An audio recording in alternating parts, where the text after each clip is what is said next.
안녕하십니까. 라이브 이혼 재혼 상담을 시작하도록 하겠습니다.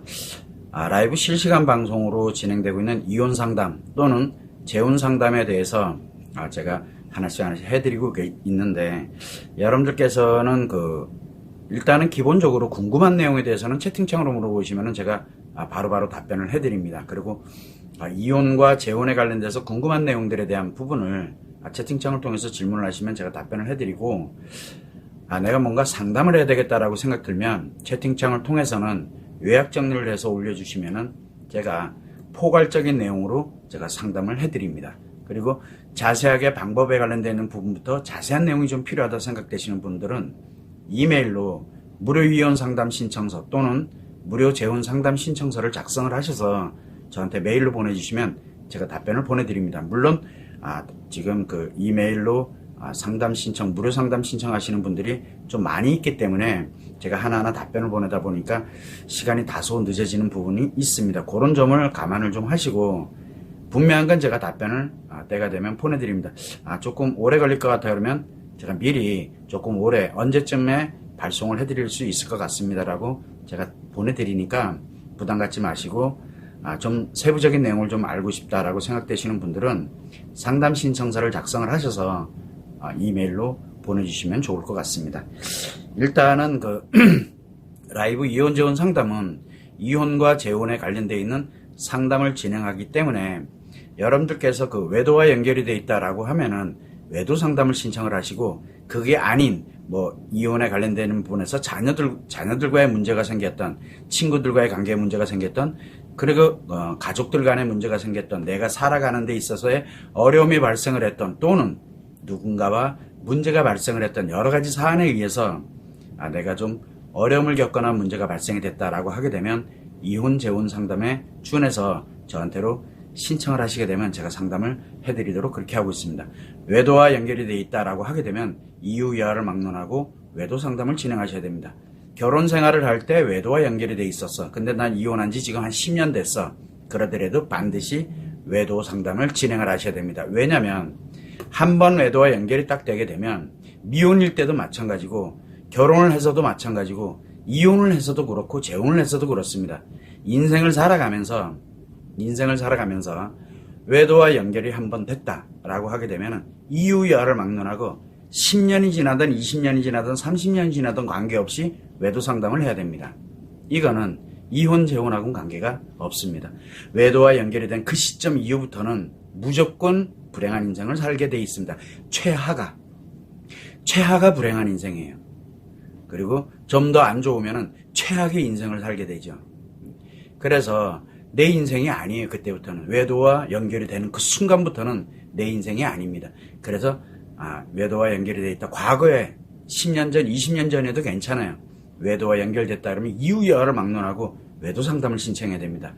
이혼 상담, 재혼 상담에 관련된 신청을 할 때 그런 사실을 숨겨놓고 이렇게 간다? 그러면은 그거는 자세한 방법이 아니고 무조건 이유여를 막론하고 잘못된 방법이에요.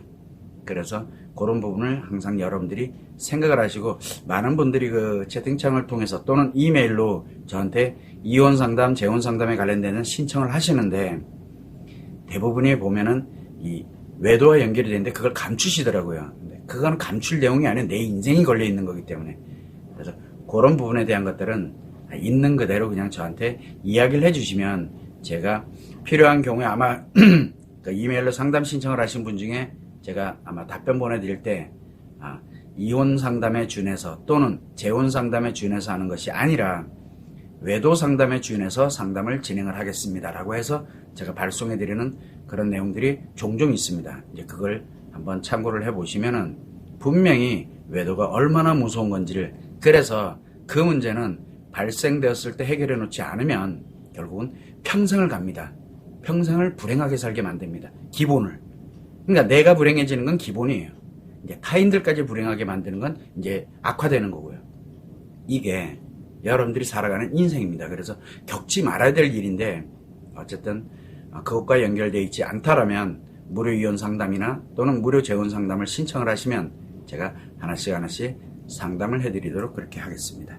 일단은 라이브 외도 상담은 지난번엔 늘 얘기를 하고 있지만 이번 주부터는 지난 화요일에도 했고 오늘이 이제 목요일인데 화요일과 목요일 날 매주 화요일과 목요일 날 오전 11시에 실시하고 있습니다. 그래서 여러분들이 화요일이나 목요일 날 오전 11시에 실제로 오시면은 라이브 이혼 재혼 상담을 늘 보실 수가 있게 됩니다. 참여를 직접 하셔서 여러분들의 사연으로 여러분들이 궁금한 내용 그리고 여러분들의 사연으로 직접 상담을 하는 것이 여러분들께 됩니다. 남의 거는 여러분들께 아닙니다. 근데 혹시나 다른 사람이 상담했던 내용을 나도 저렇게 이 순간 내 인생이 다 날아갑니다. 왜 그러냐면 그거 내 인생이 아니기 때문에 그래요.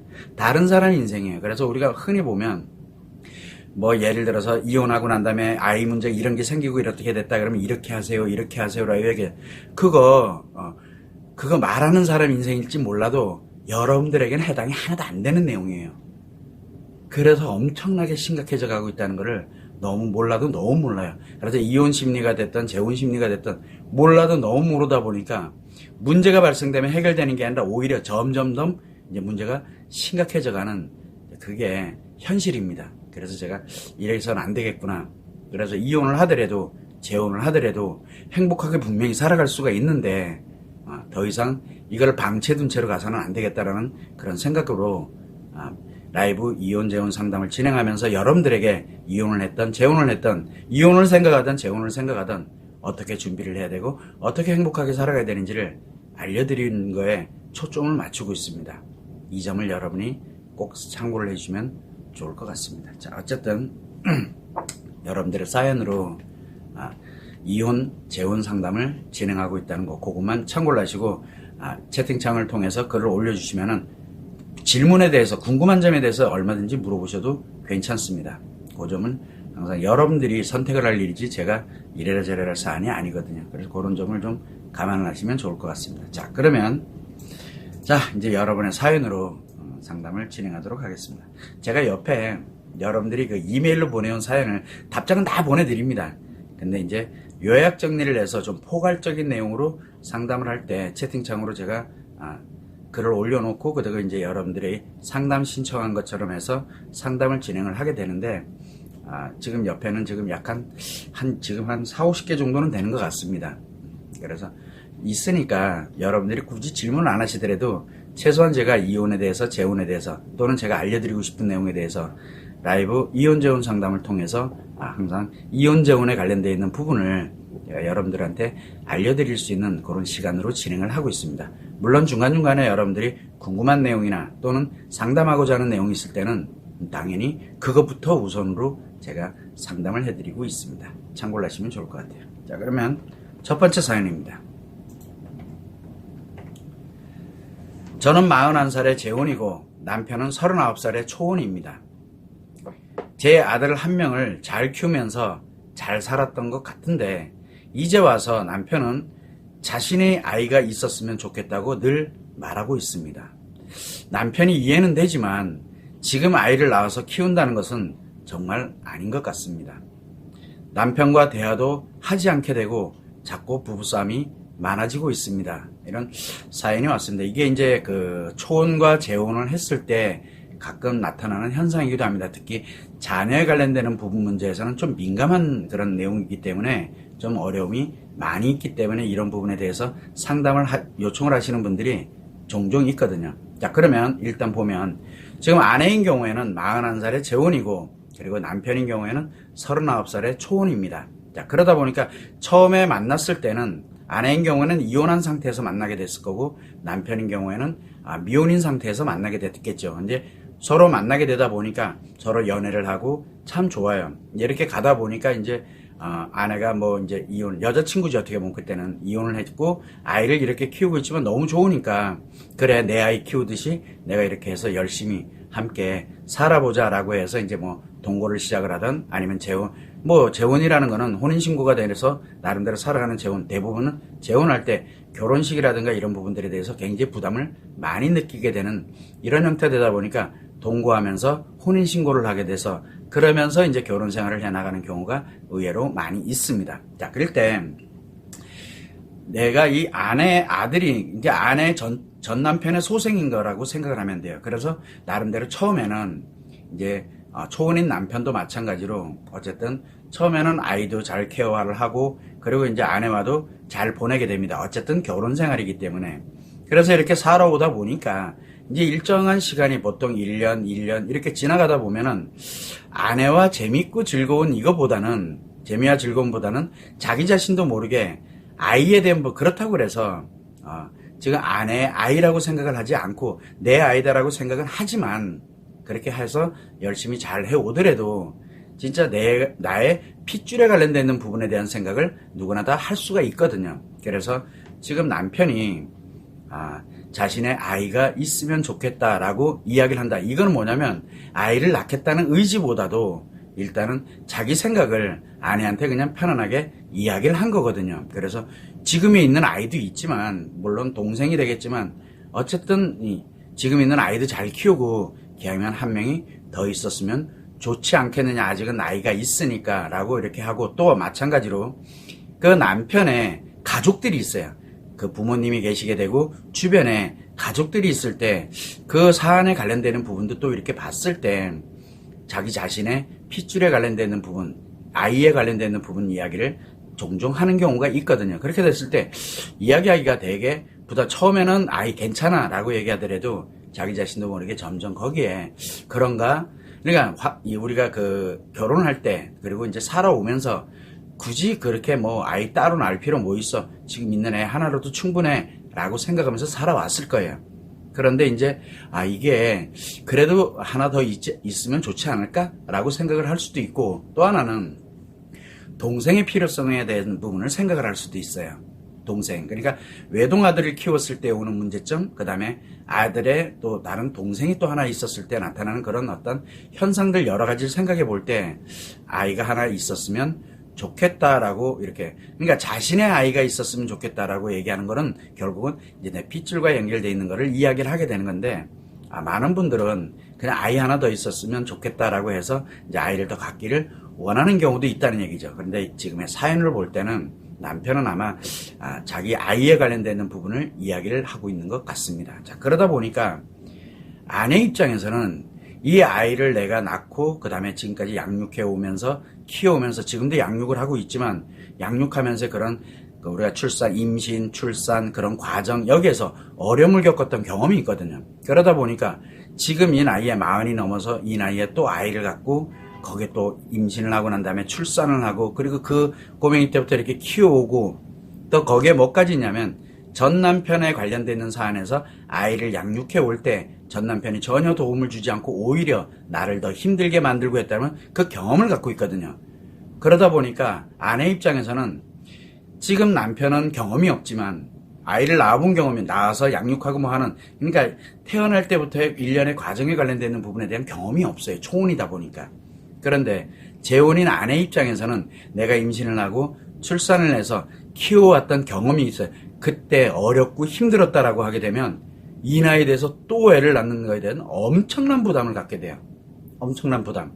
그런데 이혼을 했더라도 아이를 내가 임신했을 때 그리고 이제 나름대로 임신하고 출산을 하고 아이들을 어느 정도 이렇게 엄마 손이 엄청 필요로 할 때 그렇게 양육대 갈 때 전 남편이 예를 들어서 많이 도와주고 이래서 그 아이들을 키워가는 것이 그렇게 어려움이 없었고 좀 괜찮고 나름 좋았다라고 판단이 들어가면 아마도 지금 남편이 아이에 관련된 부분을 이야기했을 때 긍정적으로 이야기를 했을 겁니다. 그런데 이게 이미 전 남편과의 생활에서 즉 결혼 생활에서 굉장히 안 좋았던 그런 기억들로 인해서 나 자신도 모르게 이 나이에 대해서 내가 뭘 또 다시 또 이 나이에 대해서 애를 임신하고 출산하고 양육하고 하는 이 고생을 이제 하고 싶지 않다라는 그런 의견이거든요. 자기 생각이죠.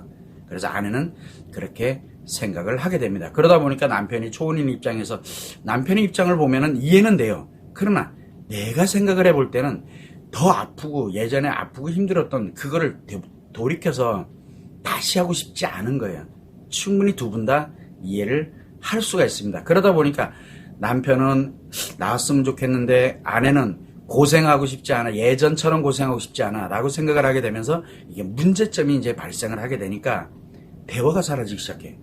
뭐 얘기만 나가면 이제 왜냐면 지금 아들도 있잖아요. 지금 아들이 있다 보니까 계속 연결이 돼버려요. 그러다 보니까 이제 서로가 대화도 거의 없게 되고 자꾸 이야기만 했다 그러면 이제 싸움이 발생을 자기 얘기만 하게 되니까. 그래서 아내 입장에서는 이해는 되지만 나 옛날로 돌아가고 싶잖아. 그러면 이제 남편의 입장에서는 아니 왜 옛날 생각을 하느냐. 내가 진짜 잘한다니까 이렇게 얘기를 하게 되겠죠. 맞아요. 지금 이게 둘이 지금 충돌이 일어나고 있는 거예요. 아이 문제로 인해서. 여기에서 가장 큰 충돌은 뭐냐면 남편은 왜 경험도 안 해보고 내가 정말 잘한다니까 자기 나름대로의 어떤 계획이 있고 나름대로 생각 있고 열심히 하겠다라는 그런 나름대로 그걸 가지고 있어요. 왜 경험이 없기 때문에. 자기가 잘하면 된다라고 생각을 하고 있거든요. 그런데 아내는 경험이 있어요. 고생을 하고 힘들었던 경험. 그래서 아이로 인해서 너무너무 힘들었던 그런 경험에 관련되는 걸 가지고 있게 되다 보니까 아이 하면은 나와서 뭘 한다. 지금 간신히 지금 있는 아들도 이제 간신히만큼 만들어 놨는데 또 다시 이렇게 간다? 이렇게 생각을 할 수 있게 돼. 이게 충돌을 일으키게 되다 보니까 두 사람이 계속 불화가 발생을 할 수밖에 없는 상황이 됩니다. 자, 이럴 때 한번 이렇게 생각해 보면 돼요. 아이에 관련되는 부분에서 나이는 뭐 그렇게 중요한 것 같지는 않습니다. 왜냐면 41살에도 요즘은 나이 뭐 40대 넘어서도 아이 충분히 임신하고 출산하고 이렇게 잘 키워갈 수 있습니다. 문제가 뭐가 있냐면 지금 남편에게는 경험이 없는 것이지만 아이에 관련되어 있는 부분에서 준비를 과연 하고 있느냐. 그래서 이 남편에 관련되는 부분에서는 아이가 태어났을 때 지금처럼 아들이 커 있는 상태, 기본적으로 자기 앞가림하면서 커 있는 상태, 그 다음에 그 아내가 좋고 이렇게 해서 함께 어쨌든 재혼을 해서 살아가고 있는데 이 판이 이제 아이가 임신이 되고 출산하게 되면 환경이 변한다는 걸 남편도 빨리 알아야 돼요. 기본적인 것들을 일단은 알고 그리고 정말 내가 더 열심히 해야 되겠구나라는 이런 생각을 정말 가져야 돼. 즉흥적인 자기 기분에 그렇게 생각이 돼서는 절대 안 됩니다. 왜냐하면 너무 위험하기 때문에 그래요. 자, 그러고 남편은 그 정도를 기본적으로 갖고 정말 마음가짐, 자기 의지 이거를 다시 되뇌면서 준비를 해야 되는 게 필요하고 아내 입장에서는 지금 내가 과거에 아이를 낳고 양육하고 하는 이 과정에서 힘들었던 거를 지금 현재에다 내가 적용을 시키고 있는 건 아닌지를 한 번쯤은 생각을 해야 됩니다. 그렇게 되면 지금 남편의 입장은 이해가 된다고 얘기를 했으니까 남편의 입장이 이해가 되면 내가 왜 이토록 나이 때문이 아니에요. 내가 이토록 이렇게 아이 낳는 거를 임신하는 거 아이를 낳는 거를 싫어하게 되는지를 한 번은 생각을 해야 돼요. 한 번은 우리가 보통 보면은 사랑하는 사람을 만나게 되고 사랑하는 남자와 이렇게 살다 보면 그 사람의 아이를 갖고 싶고 함께 행복하게 살고 싶은 인간으로서 행복하게 살고 싶은 나 혼자만 행복하면 돼 라고 하는 사람으로서 행복이 아니라 인간으로 행복을 가게 되면 자기도 모르게 임신하고 싶어요. 아이를 갖고 싶어져요. 이거는 사랑하는 관계에서는 이게 필수적으로 가거든요. 그런데 상처를 갖고 있고 그 다음에 내가 힘들게 살아오고 이랬던 사람들은 아이는 일단 안 낳는 걸로. 왜? 내가 힘들고 싶지 않기 때문에. 그래서 사람으로만 살아가려고 그러거든요. 요 차이점은 있어요. 그래서 지금 내가 어떤 상태에 놓여 있는지를 일단 먼저 아는 게 우선이에요. 그래야 긍정적으로 우리가 한 번쯤은 생각을 해볼 수가 있게 되는 거예요. 그래서 남편도 남편 나름대로, 그 다음에 아내도 아내 나름대로, 그 나름대로에 관련되어 있는 방법과 어떻게 이야기를 해야 되고, 또 내가 지금 어떤 그 트라우마 또는 상처를 갖고 있는지 이 부분을 명확하게 알고 이것을 어떻게 해결해 갈 것이고, 그리고 아이를 낳았을 때 오는 그런 어려움들, 그거는 과거의 어려움이었는데 지금도 어려울 거라고 생각하는 건 큰 오산이거든요. 왜냐하면 진짜 남편이 정말 열정적으로 정말 잘 도와주고 이래서 오히려 부부가 행복해질 수도 있잖아요. 그러니까 그냥 내가 힘들었다고 원천으로 차단시키는 것이 아니라 어떻게 하면은 행복하게, 경험 안 해봤잖아요.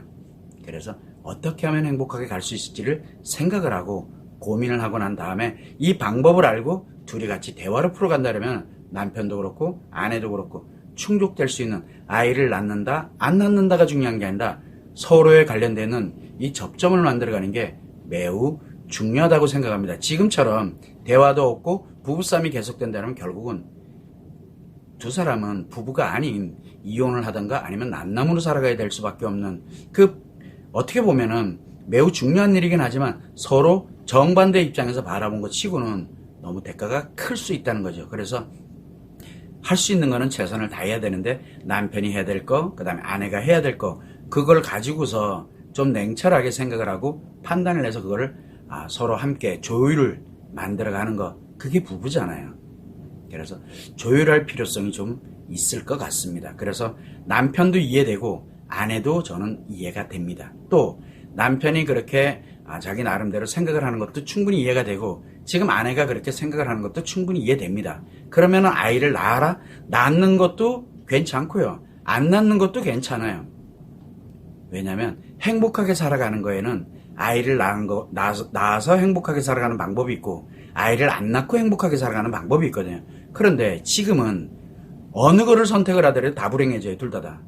그래서 최소한 방법은 알아야죠. 아이 안 낳았을 때 행복하게 살아가는 방법, 아이를 낳고 난 다음에 행복하게 살아가는 방법, 이걸 남편도 아내도 둘 다 알고 서로 이야기를 하게 되면 하지 말자가 아니고 하자도 아니잖아요.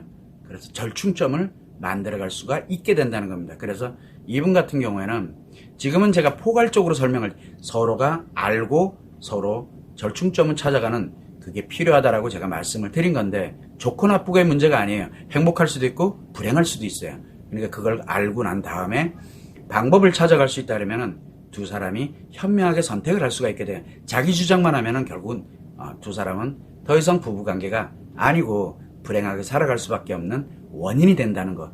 그래서 일단 포괄적으로 제가 상담을 해드렸지만 결국은 자세하게 도대체 어떤 부분을 우리가 알아야 되고 내가 무엇을 필요로 하게 되는지 그리고 어떻게 아이를 낳았을 때 행복하게 살아가는 방법, 아이를 낳지 않고 지금 있는 아들 한 명과 같이 행복하게 살아가는 방법, 이런 방법론에 관련되어 있는 것들 자세하고 궁금하게 알고 싶다라고 이렇게 판단 들면 이메일로 지금 재혼하신 분이겠다. 이메일로 재혼 상담 신청을 하시게 되면은 제가 자세하게 답장을 보내드릴 겁니다. 남편도 분명히 아이를 낳고 싶어하는 이유가 있을 거예요. 그리고 아내도 분명히 이 나이에 무슨 내가 이 아이를 낳아서 이렇게 생각을 하는 것도 분명히 이유가 있을 거예요. 그 이유를 찾아서 해결하는 게 매우 중요하고 또 하나는 아이를 낳았을 때, 아이를 낳지 않았을 때 여기에서 오는 바로 행복하게 살아가는 방법에 대한 부분도 알아야 되거든요. 이런 거는 자세하게 알아야 되기 때문에 이런 부분에 대해서는 이메일로 상담 신청을 하시게 되면 제가 답변으로 보내드리게 됩니다. 채팅창으로 진행하는 거는 포괄적인 내용을 진행할 수밖에 없다는 점, 그 점을 참고를 하시면 좋을 것 같아요. 가장 중요한 건 서로가 대화가 좀 필요합니다. 정확한 걸 알고 그리고 방법도 알고 그리고 난 다음에 대화를 해서 절충을 해가는 게 매우 중요할 거라고 생각합니다. 분명히 절충이 될 겁니다. 왜냐하면 방법에 관련되는 걸 알고 있기 때문에 그 점을 참고를 하시면 좋을 것 같습니다. 사람들이 대부분 다 이혼을 하고 또는 재혼을 하고 난 후에 어떤 문제가 발생하기 전까지는 별 생각이 없습니다. 왜냐하면 이혼을 해서 그러면 이제 편해요. 나름대로 좀 편하네요. 뭐 경제적으로 또는 여러 가지 사안에 의해서 힘들 수는 있어도 마음은 편해요. 심리적으로는. 그래서 이혼을 하고 난 다음에 이제 조금 이제 편하게 갑니다. 그리고 재혼을 해도 마찬가지예요. 재혼을 했다 누군가와 같이 살고 싶어졌다는 얘기잖아요. 그래서 이제 재혼을 해서 동거를 하든 재혼을 하든 어쨌든 이제 그렇게 함께 살아갈 때 그때까지는 굉장히 좋습니다. 나름. 그런데 어떤 특정한 것에서 인간관계 특정한 것에서 문제가 발생이 됐을 때 그 문제가 그때그때 해결할 수 있으면 괜찮아요. 그런데 문제가 발생이 됐을 때 해결이 안 돼요. 뭔가를 하면 할수록 자꾸 꼬여가. 뭔가 하면 할수록 또 문제가 생겨. 막 이런 식으로 문제가 발생이 됐을 때 이혼하고 난 다음에 문제가 발생됐고 재혼하고 난 다음에 문제가 발생이 됐을 때 자꾸 내가 뭔가 하긴 하는데 이게 해결이 안 돼. 어떤 거는 하나 해결했더니 또 하나 생기고 또 하나 해결했더니 그 다음에 또 생기고 계속 문제가 없다가 갑자기 문제가 이렇게 반복되기 시작을 한다든가 아니면 이 문제를 해결하려는데 이게 더 커지는 거예요. 더 심각해지는 거예요. 이런 현상이 딱 생기게 되면 그때부터 이제 내 인생이 이제부터 불행으로 완전 그때부터 시작을 하거든요. 그래서 어떤 분들은 이혼하고 얼마 안 있다가 시작을 해요. 어떤 분들은 이혼하고 난 다음에 10년 정도 지나고 난 다음에 이게 나타나기 시작을 하기도 하고 어떤 분들은 재혼을 하자마자 나타나기도 하고 재혼을 하고 난 다음에 몇 년이 지나고 10년이 지나고 그러고 난 다음에 나타나기도 해요. 언제나 이 문제가 언제 나타날지 몰라요. 그런데 이 문제가 한 번 발생을 딱 하게 됐을 때 이게 어떻게 잘 안 돼. 이게 계속 이상해져요. 그전하고는 달라요. 이렇게 발생을 하게 되면 이유열을 막론하고 여러분들은 문제에 관련되어 있는 원인을 찾는 것도 매우 중요해요. 왜? 문제의 원인이 있잖아요. 왜? 자녀에게 문제가 생겼어. 아이에게 문제가 생겼어. 이혼을 하고 일정 기간 살아가다 보니까, 재혼을 하고 일정 기간 살아가다 보니까 아이에게 문제가 생겼어. 그래서 아이에게 문제가 생겼으니까 아이의 문제의 원인은 예를 들어 학교에서 있는지, 친구 관계 때문에 있는지, 아이의 심리적 여러 가지 요인 때문에 있는지를 분석을 할 거잖아요. 맞아요. 문제의 원인은 거기에서 분석을 찾으면 돼요. 그런데 근본적인 원인이 또 있거든요. 그렇게 될 때는. 왜 그러냐면 이혼을 했다, 재혼을 했다라는 거는 결정적인 거는 뭐냐면 이미 이혼하기 전 또는 이혼하고 난 후, 그다음에 재혼 전 또는 재혼하고 난 후에 나에게 어떤 심리적으로 또는 인간관계가 어떻게 변화되는지를 본인이 모른다는 거예요. 그래서 어떤 문제로 인해서 그 근본적인 문제로 인해 가지고 계속 파생되는 문제가 나타날 수 있다라는 걸 알아야 돼. 그렇게 되면은 근본 원인을 해결하지 않으면 문제는 계속 해결되지 않은 채 점점 많아지거나 또는 반복되거나 또는 악화되게 됩니다. 근본 원인이 있다는 얘기예요. 이럴 때는 항상 생각을 해야 되는 게, 지금 이 문제를 지금 있는 아이 문제다. 또는 내 가족 간의 문제다. 여러 가지 이제 문제가 발생해. 근데 내 뜻대로 잘 안 돼. 이렇게 되면 문제 해결에 관련되어 있는 부분, 지금 있는 문제만을 생각을 해서는 안 돼요. 지금 있는 문제가 원인이 뭔 거는 알았어요. 근데 이것이 생겨난 근본 원인을 알아야 돼요. 근본 원인. 그래서 우리가 이렇게 생각하면 돼요. 우리가 미혼이나 기혼, 즉 결혼을 했을 때, 미혼이 됐던 결혼을 했을 때든 뭐냐면 문제 해결을 해 나갈 때 내 주변에서 도와줄 수 있는 사람이 있어요. 내 부모님이 있고 내 친구가 있고 그 다음에 내 주변에 또 필요하면 상담도 하게 되고 이런 식으로 도와줄 수 있는 사람들이 있어요. 그래서 친구든 지인이든 또는 내가 결혼을 했다 그러면 내 배우자가 됐던 가족들이 됐던 누군가가 이렇게 도와줄 수 있는 여건이 환경이 그렇게 돼 있어요.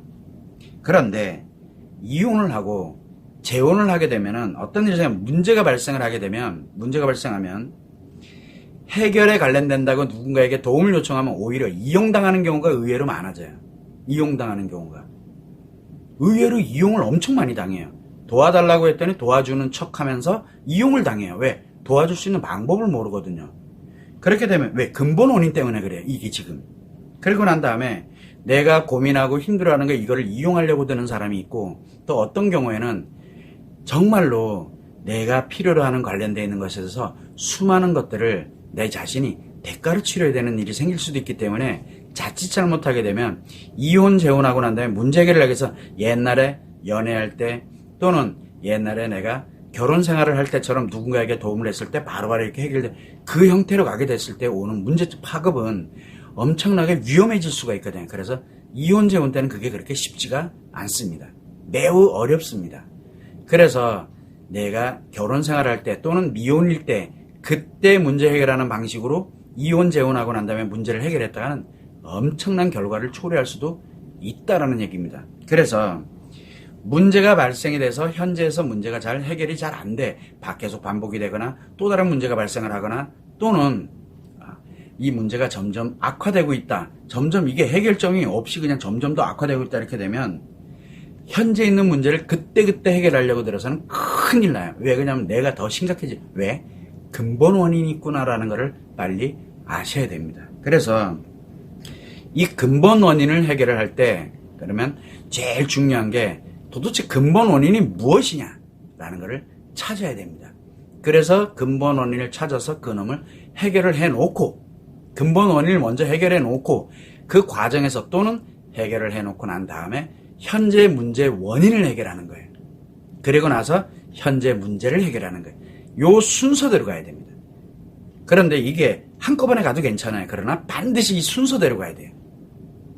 이래서 여러분들에게 발생되고 있는 내가 근본 원인이 과연 어디에 있느냐라는 걸 찾는 게 매우 중요합니다.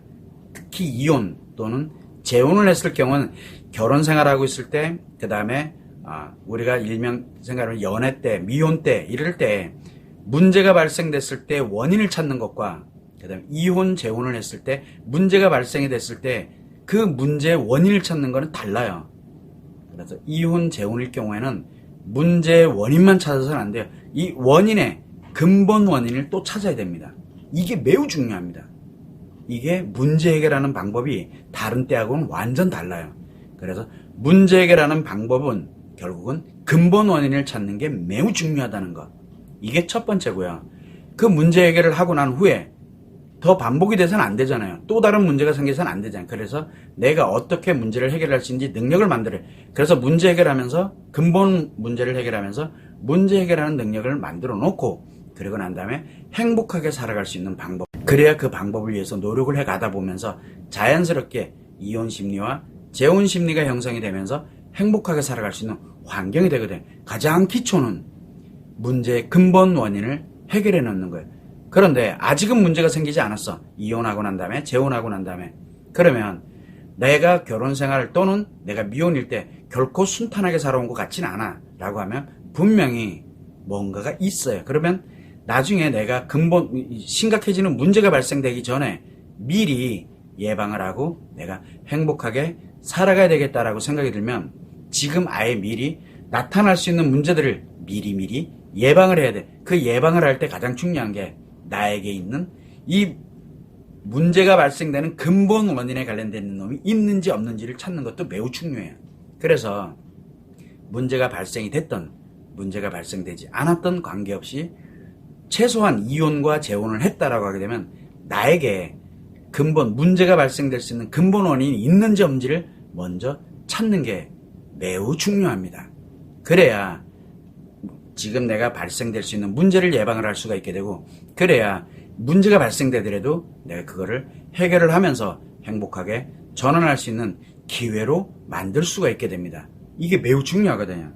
그래서 결국은 근본 문제를, 근본의 원인을 해결을 해놔야만 결국은 지금 현재의 문제가 해결되고 그 과정에서 문제 해결하는 능력을 갖게 되고 왜 근본을 해결해놨기 때문에 그 능력을 갖게 되고 행복하게 살아갈 수 있게 만들어지게 되는 겁니다.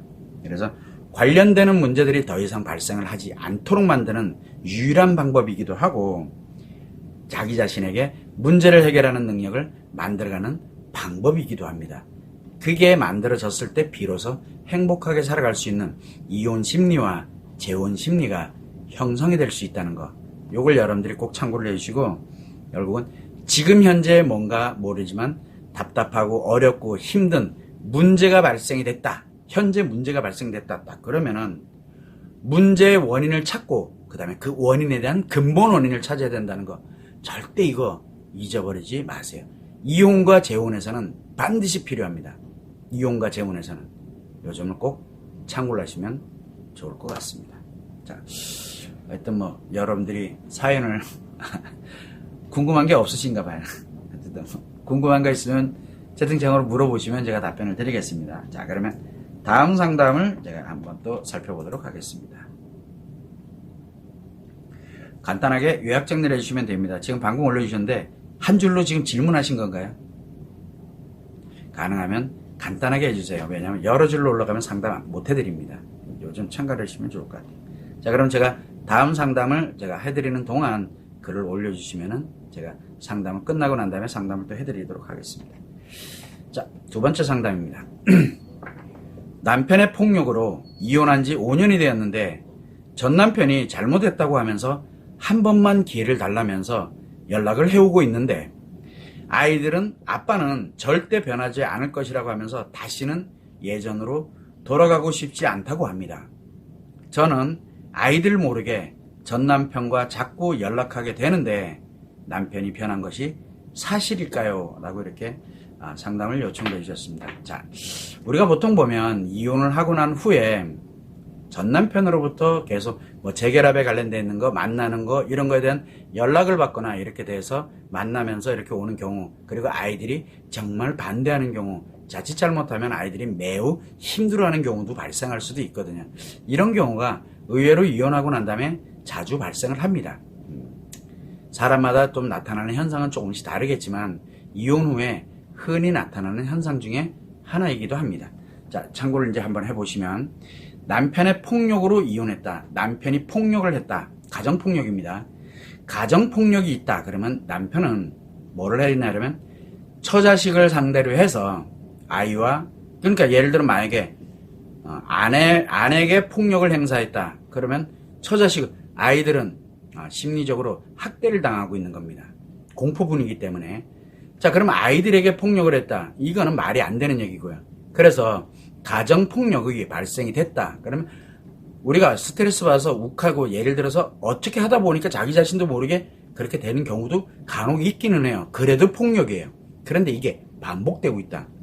이러면은 저는 이야기를 합니다. 가정폭력은 이유야를 막론하고 범죄입니다. 그래서 남편의 폭력으로 인해서 이혼을 하셨다. 정말 잘하신 거예요. 최대한 빨리 해야 돼요. 가정폭력이 발생이 됐다. 한 번, 두 번 발생돼. 이유야를 막론하고 빨리 이혼부터, 분리부터 해야 돼요. 벗어나야 돼요. 남편이 폭력을 한다. 처자식은, 즉 아내와 아이들의 심리는 말살돼 갑니다. 즉 심리가 완전 엉망진창이 돼 갑니다.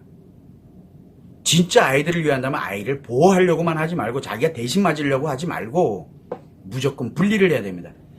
안 그러면 처자식의 마음이, 심리가 완전히 무너져 가기 시작하거든요. 그래서 가정폭력에 관련되는 쪽에서는 일단은 한 번, 두 번 반복되고 있다. 이유야를 막론하고 무조건 이혼해야 돼요. 그건 범죄예요, 범죄. 그래서 주변에 도움 청할 때가 많이 있습니다. 1366이라든가 그 다음에 폭력 관련되는 여러 가지 기관, 단체들 도와주는 데 많이 있거든요. 그리고 경찰들도 있고요. 그래서 어떻게 됐든 이혼을 해야 됩니다. 분리가 문제가 아니에요, 이거는요. 그래서 이혼을 했는데 잘하셨어요. 그래서 남편 폭력으로 이혼을 했습니다. 그리고 이제 5년 됐어요. 잘하셨어요. 아이들이 얼마나, 그나마도 엄마가 그래도 나름대로 아이들 케어하면서 또 어디 뭐 수익적인 문제라든가 이런 여러 가지들 나름대로 노력하면서 일 열심히 하고, 뭐 어떤 일을 하느냐가 중요하지 않아요. 식당 가서 일을 하든 뭐를 하든 아이들과 함께 살으려면, 아니 맞으면서 폭력을 당하면서 사는 것보다는 100배는 아니까. 그래서 일 열심히 하고, 그렇게 크게 부자는 아니지만 그렇게 부유하고 넉넉하진 않지만 아이들도 너무 좋아하고, 그래서 같이 잘 살아왔어요. 5년 동안 잘하셨어요. 잘하셨습니다. 그래서 가정폭력은 이유야를 막론하고 일단은 분리, 즉 이혼을 하는 게 우선입니다. 일단 이혼을 시켜놔야 돼요. 제가 너무 단호한가요? 폭력은 어떤 걸로도 정당화가 될 수 없습니다. 그건 범죄입니다. 범죄. 그래서 일단은 이혼하신 거는 잘하셨어요. 그리고 혹시나 가정폭력으로 어려움을 겪고 있다, 무조건 이혼부터 하세요. 이혼부터. 일단 이혼해놓고 보세요. 아이들과 나를 먼저 보호를 해야 됩니다. 심리적 보호가 매우 중요해요.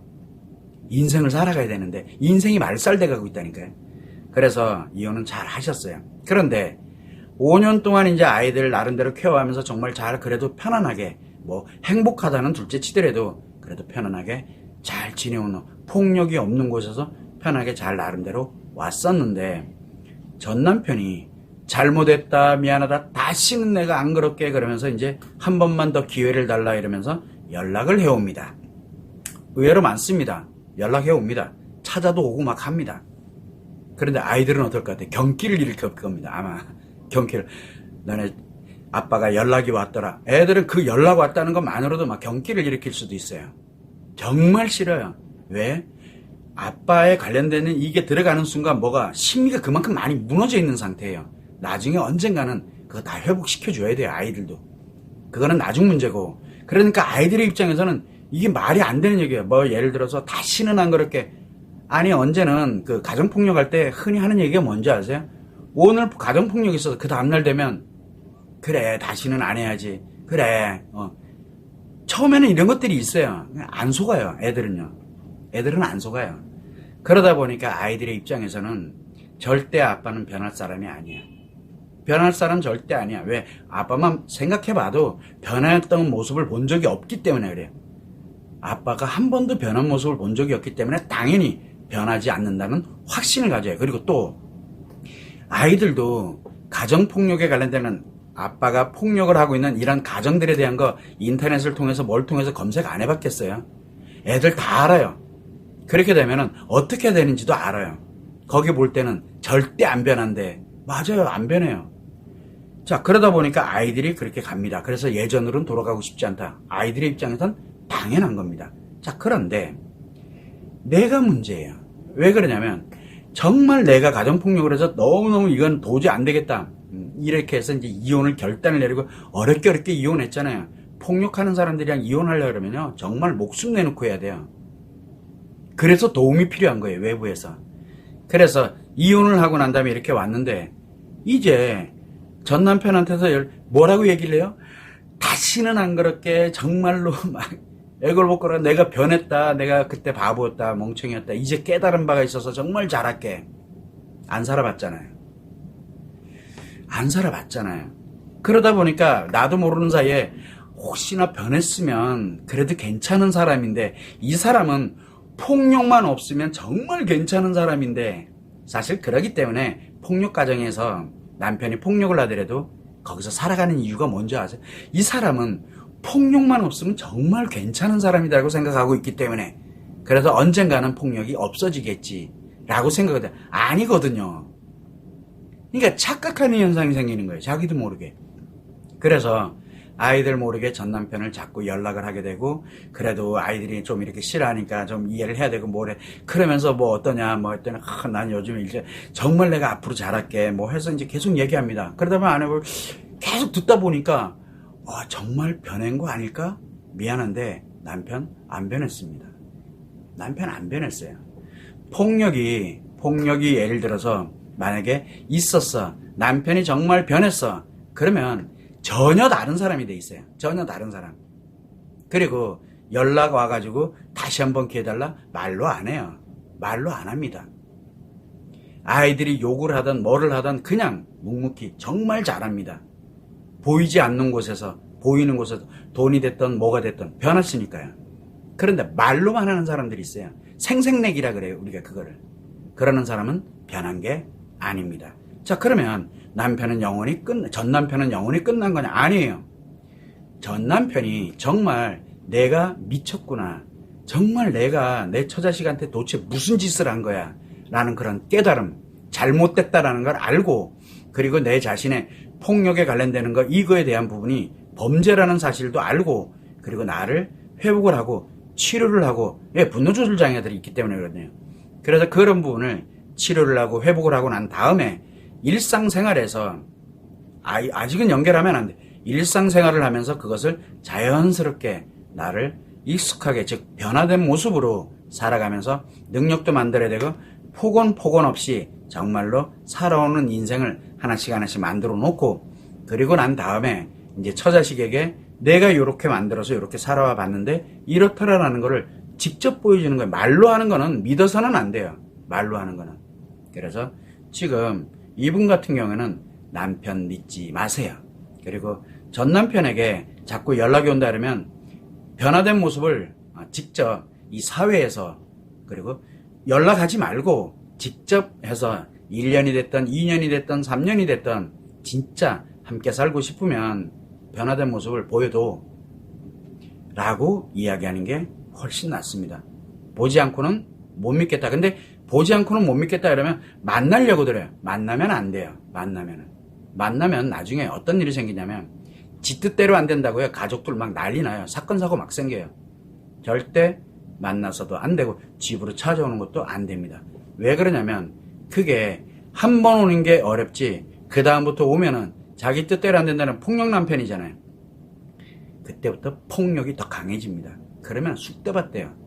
절대 하지 마세요. 범죄로 지어집니다.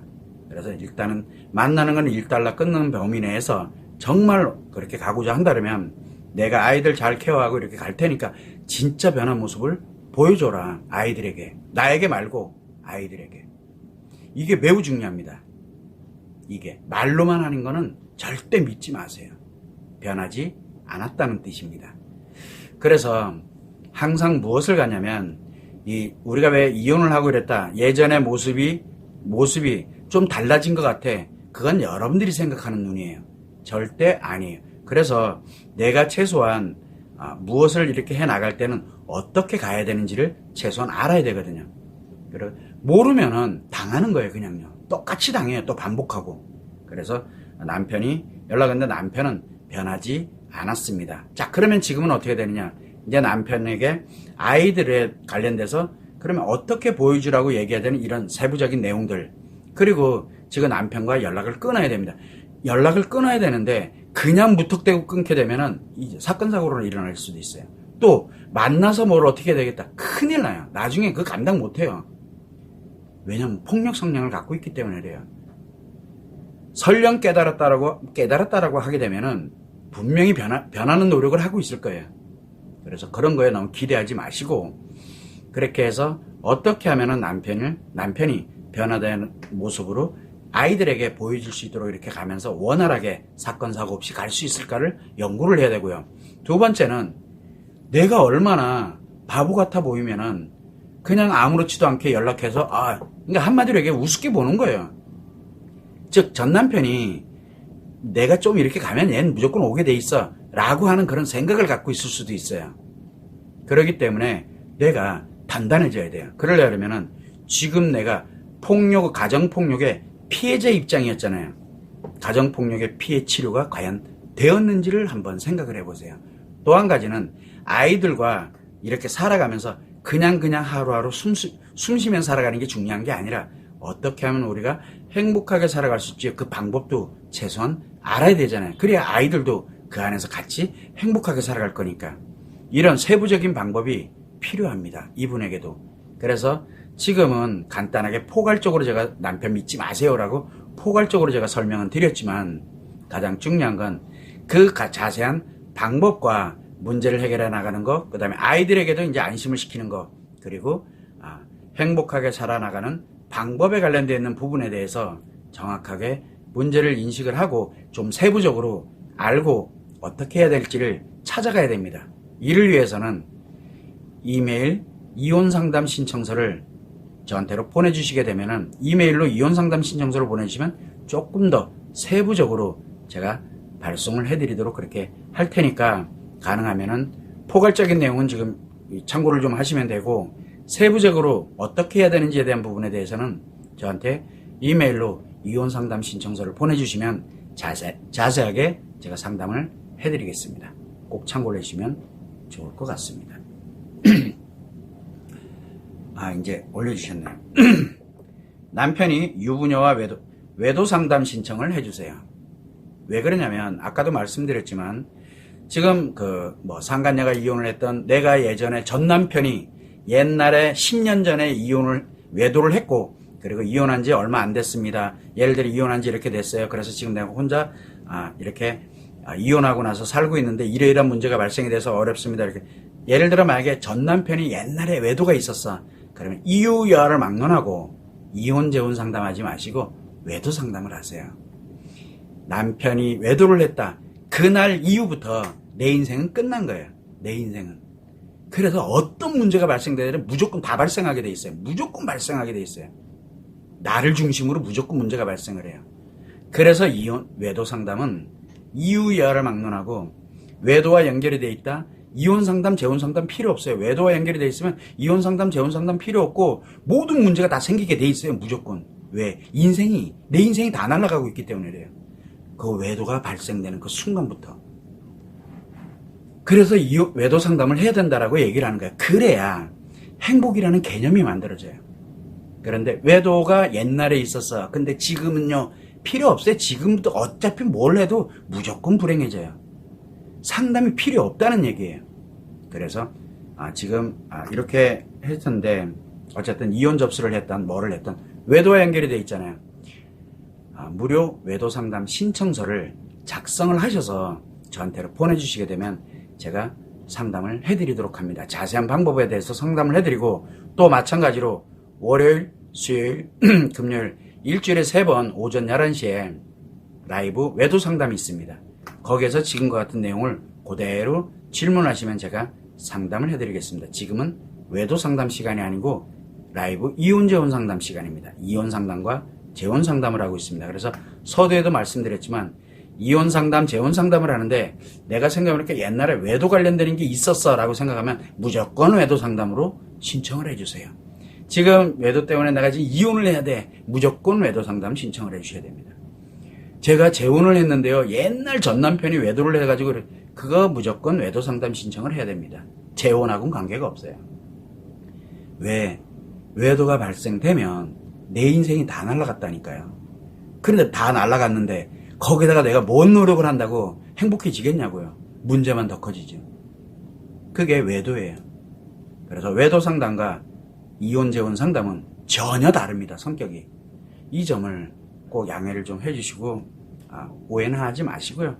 내일 또 외도 상담 있습니다. 오전 11시에 그 라이브 외도 상담 때 질문을 해주시거나 아니면 이메일로 외도 상담 신청서를 무료입니다. 그것도 보내주시면 제가 자세하게 답변을 제가 보내드립니다. 그러니까 오해는 하지 마시고요. 상담 하는 거에 지금 이혼 재혼 상담에 맞지 않다라는 거를 제가 설명드린 것 뿐입니다. 참고를 내시면 좋을 것 같아요. 자, 어쨌든 그래도 문제 이혼에 관련되는 부분을 많이들 생각을 합니다. 그래서 이혼을 생각을 할 때 어지간한 거는 어지간하다는 게 아니라 외도와 연결이 없으면 이혼 재혼 상담 충분히 하면서 행복으로 전환할 수 있습니다. 근데 이혼이든 재혼이든 간에 뭐든 간에 내가 살아오는 인생 중에 외도와 연결이 있었다. 외도와 뭔가 있었어. 그래.